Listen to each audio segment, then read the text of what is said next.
Hi guys, I just took my makeup off, washed my face, I am moisturized to the gods, living my lip oil life.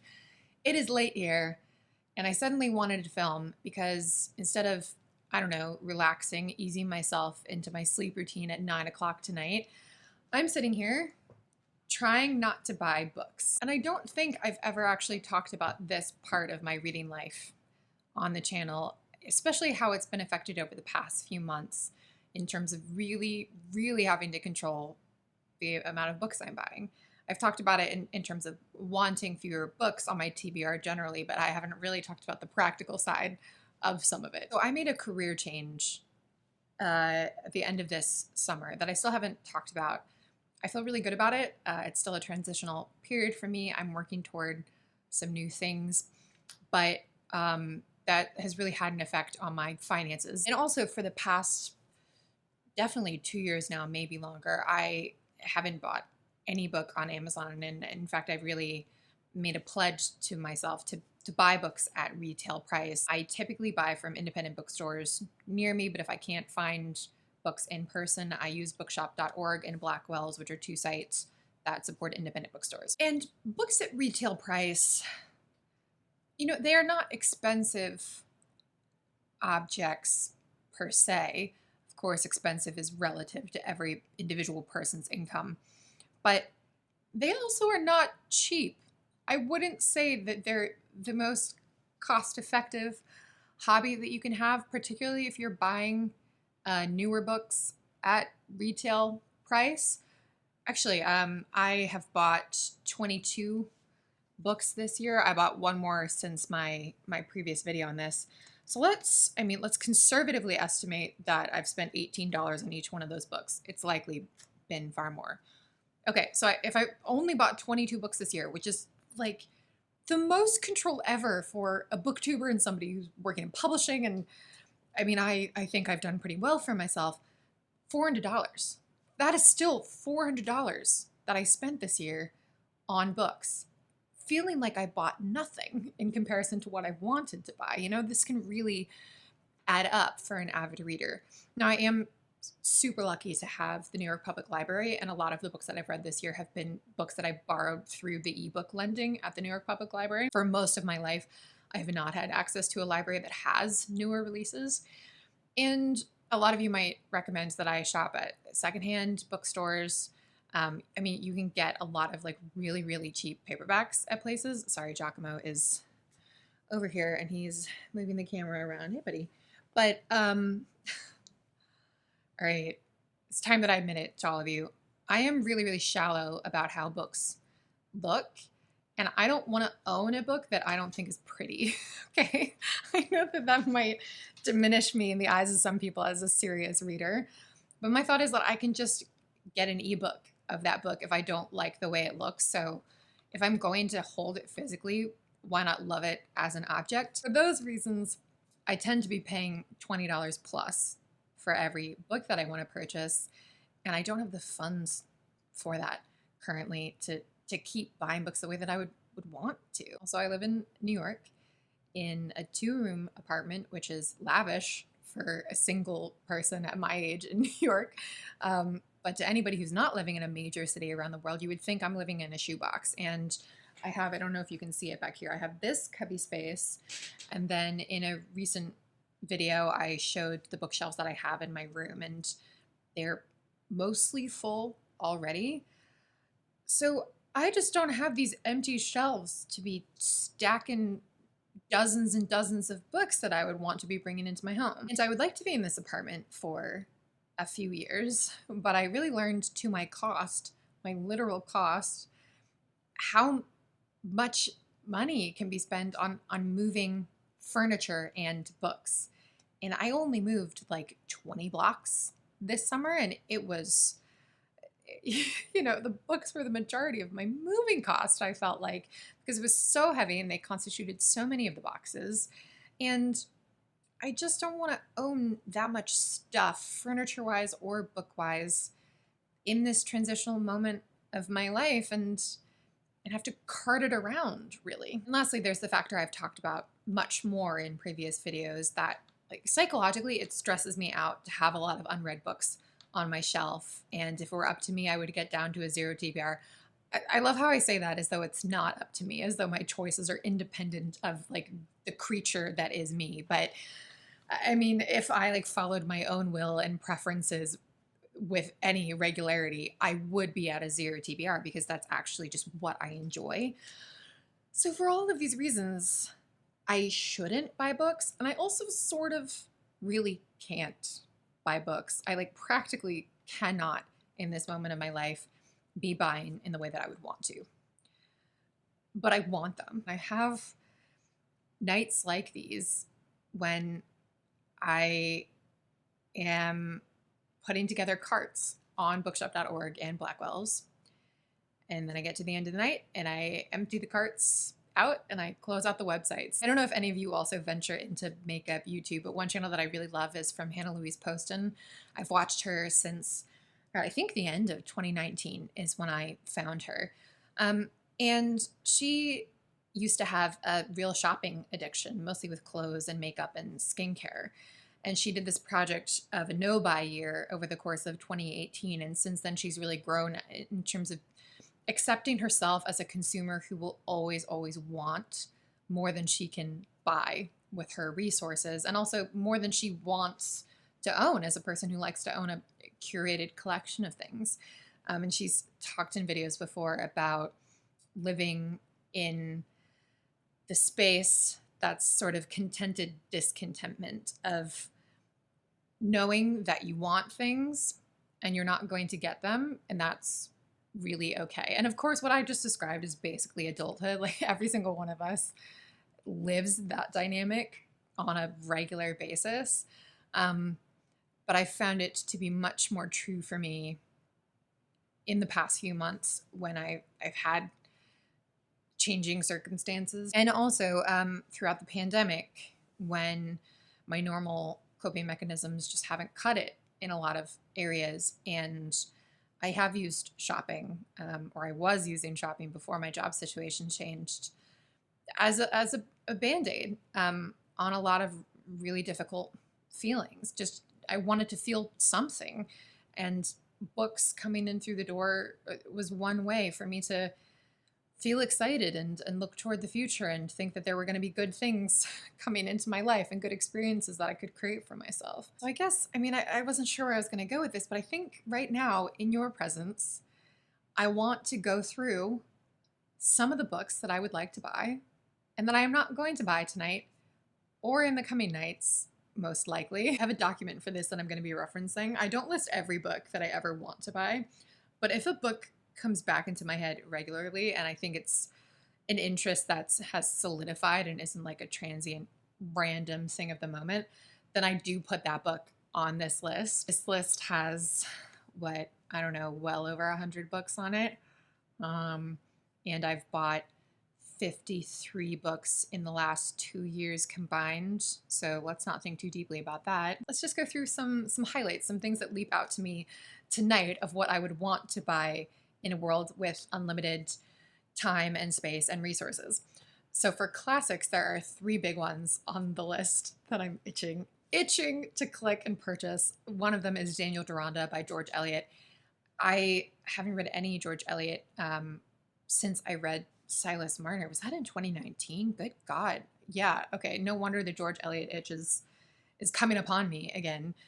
I would like to get The House of Mirth by Edith Wharton. Both of these, I want the Modern Library Copper Spine edition. And then the third classic is called Posthumous Memoirs of Brás, Cubas. It's by Machado de Assis and translated from Brazilian Portuguese by Margaret, Jull, Costa, and Robin Patterson. That name really looks like Robert Pattinson in a disorienting way. Okay, a highly experimental novel that was first published in 1881. And it has an enigmatic, amusing, and frequently insufferable anti-hero. God, is this singing my name or what? I remember when 2 new translations of this book came out last year, including this one, which would be my preference. And I loved the reviews of it. And there's one in the Chicago Review of Books where it said, "Is it possible that the most modern, most startlingly avant-garde novel to appear this year was originally published in 1881? I have a whole part of this list that's just authors I read before and their next book that I would like to buy whenever the time is right. So for example, Housekeeping by Marilynne Robinson is on there. And the one that really has been calling to me for a while now is A God in Ruins by Kate Atkinson, which is her companion novel to Life After Life. And I loved Life After Life. And it was such an immersive reading experience too, in a way that I think I could enjoy kind of in whatever mental state I happen to be in, whether I feel really sharp or really foggy on that day. An author I've been interested in for a little while now is Margaret Laurence, the Canadian author. I think of her books, I'm most interested in A Jest of God. It's about a shy, retiring schoolmistress who's deeply afraid of becoming an eccentric. She feels herself edging towards a lonely spinsterhood at the age of 34, ladies. Put yourself on the shelf. But then she falls in love for the first time. And I've heard Laurence's writing style compared somewhat to Marilynne Robinson's. Oh, this one. Okay, I have no justification for not buying this already. This is Tilly and the Bookwanderers by Anna James. I love Anna James. I've just admired her for years now. I've loved her YouTube work with books, her books journalism, her arts journalism, just everything about her top notch. She has great book taste. And she's written a children's series of books, and they sound so completely up my alley because I think we've had very similar taste in children's lit. But you know what stopped me from buying this first book in the series originally was that I knew I wanted to buy it in paperback, and so I was waiting for the US paperback to come out. And then I think the paperback release just passed me by. And then every time I've remembered, oh, I want to buy Tilly and the Bookwanderers, for one reason or another, it hasn't been a good time for me to buy a book, or I thought, okay, the next time that I'm going to buy a book, it will be that book. And then I forget in the moment and I buy another book. And this has just happened now repeatedly. And so I feel like sheepish that I haven't read this. But it's because I want to own the whole series. And I originally was foolishly waiting for the paperback for that to happen. So yeah, okay, maybe that'll be like one of the first books that I buy in 2022. You guys, I have like 30 to 40 titles that are just from and about Central and Eastern Europe. So maybe, yeah, I'm gonna put those on hold for now. And then if you like this video, I can make another one, a sequel to it, just talking about all of these books that I want to buy, because looking at some of them, I mean, God, okay, see, this is good that I'm doing this with a little bit of accountability, even just for the camera, because it is forcing me not to buy them. Okay, of my nonfiction books, there are 5 or 6 that are particularly leaping out to me. One of them is called Wildhood, The Astounding Connections Between Human and Animal Adolescence by Barbara Natterson-Horowitz and Kathryn Bowers. And this is from a Harvard evolutionary biologist and an animal behaviorist who've studied thousands of wild species. And they have this groundbreaking synthesis of animal behavior, human psychology, and evolutionary biology. A book that I'm trying not to pre-order. It doesn't even come out until April of next year in the UK. I don't know if it's going to have a US release date. Is Africa is Not a Country, Breaking Stereotypes of Modern Africa by Dipo Faloyin. I first saw this because the author posted the cover on Twitter. And I loved the title. And it's specifically combating a lot of stereotypes and trying to unspool the inaccurate narrative of Africa as a whole. And it says that it chronicles urban life in Lagos, to the lively West African rivalry over who makes the best jollof rice, to the story of democracy in 7 dictatorships and the dangers of white saviorism. The only thing that gives me pause is that it says it's 288 pages, and how on earth it's going to cover this much ground in that amount of space. I am a little concerned, but this is exactly like I've wanted a book on this topic written with this angle. A YouTube channel that I've really been enjoying over the past few months is called Not Just Bikes, which is about urban development, especially criticizing North American urban development in comparison to a lot of choices that are made in Europe. And becoming more aware of all of this made me want to read a book on this topic called The Geography of Nowhere, The Rise and Decline of America's Man-Made Landscape by James Howard Kunstler. I'm not sure. Oh, this originally came out in 1994. It says that Kunstler depicts our nation's evolution from the pilgrim settlements to the modern auto suburb in all its ghastliness. The Geography of Nowhere tallies up the huge economic, social, and spiritual costs that America is paying for its car-crazed lifestyle. Preach. I have been so close to pulling the trigger on this next one several times at the end of this year, but I haven't been able to justify buying anything other than the one poetry collection I've bought in that time. It is Disability Visibility by Alice Wong, first-person stories from the 21st century, and Wong is the editor. I've heard rave reviews of this, particularly from booktubers I really trust. It's a survey of a lot of different disabilities, and raises a lot of nuanced perspectives because you get to hear from so many different stories. Okay, mentioning these next two might be uncomfortably revealing about my mental state, but one of them comes out in January of next year, and it's called Laziness Does Not Exist by Devon Price, which clearly is a polemical title. Laziness does exist. Price is talking about how he believed that productivity was the best way to measure self-worth. It's about overachieving. Wow, and this is hitting close because it says after Price was diagnosed with a severe case of anemia and heart complications from overexertion, they were forced to examine the darker side of all this productivity. Oh, so they pronouns. Wow. Yeah, that description is really, really hitting me. It says that Price explains that people today do far more work than nearly any other humans in history, yet most of us often still feel we are not doing enough.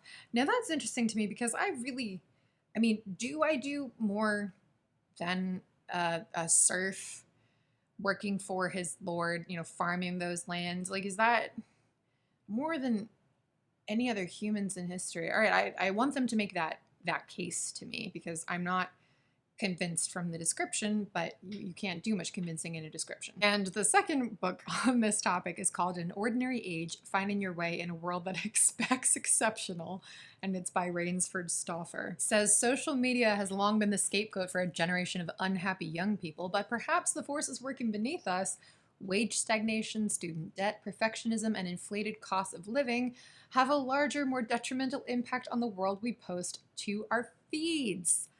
Yes, okay, and I can say this because I am barely on any social media and I'm definitely still miserable. An Ordinary Age puts young adults at the center as Stauffer examines our obsessive need to live and post our best life and the culture that has defined that life on narrow and often unattainable terms. I have two memoirs at the top of my to-buy list. The first is Men We Reaped by Jesmyn Ward. I've read two of her novels, really preferred Salvage the Bones to Sing Unburied Sing, but her writing style, at least in fiction, hasn't completely resonated with me on the line level.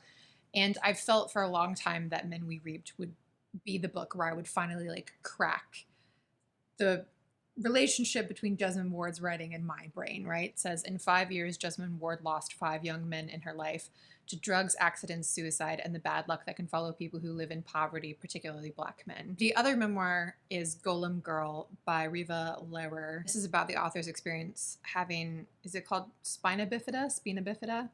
And her experience of her parents and doctors being determined to fix her, sending the message over and over again that she is broken. And it's about disability culture generally. Most of the poetry I would want to read next is from Central and Eastern Europe, but there is one collection outside of that that's on my radar currently. It was Evan Boland's last collection, A Woman Without a Country. Irish people, please let me know how to pronounce that name because you were really helpful. It was Donal Ryan that I was pronouncing incorrectly, so hit me up. She died recently. This is her collection, especially about mother and daughter themes and the construction of nationhood and history and generational echoes. I have a lot of short story collections that I'd like to buy, but the two in this moment that are up the top of my list are Everything Inside by Edwidge Danticat and Heads of the Colored People by Nafisa Thompson Spires. I have been meaning to read Edwidge Danticat for years.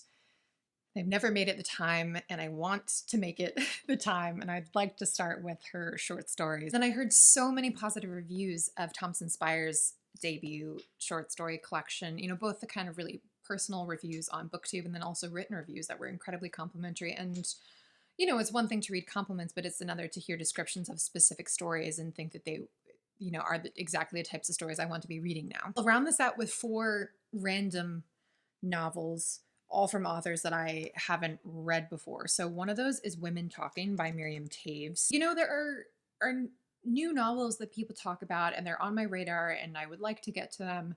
And then within half a year to a year, they fall off my radar. And that has not happened with this book. It came out in March of 2020. So by the time I would get around to buying it, it would be about 2 years from when I was hearing all the buzz about it. And I just think the fact that it has continued to keep up its residence in my head says something about my own little taste radar that's going off here. Nell Zink is an author I've thought I would love for a long time, and I've still never read any of her books, so riddle me that. I'd like to start with her novel called Mislaid, and she's described as being a mordantly funny writer, and really sharp-witted with sort of piercing observations, that type of writer. I don't know, there's something about her whole attitude and the way people discuss her that's made me think that there could be a real affinity there. The third one of these is called In the Distance by Hernan Diaz. It was a finalist for the Pulitzer Prize in 2018, and I know that that was a big surprise because came out from a very small press, coffeehouse press. But it says, a young Swedish immigrant finds himself penniless and alone in California. The boy travels east in search of his brother, moving on foot against the great current of immigrants pushing west. It says Diaz defies the conventions of historical fiction. I wonder how much of this will be similar to themes that are going on in Lost Children Archive by Valeria Luiselli, which is a book that I enjoyed, especially on the thematic level. And then the last one that I'll mention today, because I have dozens and dozens more books on this list, but I'll spare you. It's another debut novel. It's Crooked Hallelujah by Kelly Jo Ford. And it says it's 1974 in the Cherokee Nation of Omaha, and 15-year-old Justine grows up in a family of tough, complicated, and loyal women. So, okay, I feel a lot calmer. I can look at these books now and be excited about them without getting that kind of panicked adrenaline rush of wanting to go on bookshop.org. This was good. I wasn't sure what this video was going to be, but it's really helped me, and I'd be so curious to hear about your experiences with book buying, and if you have any similar feelings about having to force yourself to refrain from getting the books that you want in the moment. Thank you for watching, and I'll see you soon for another video.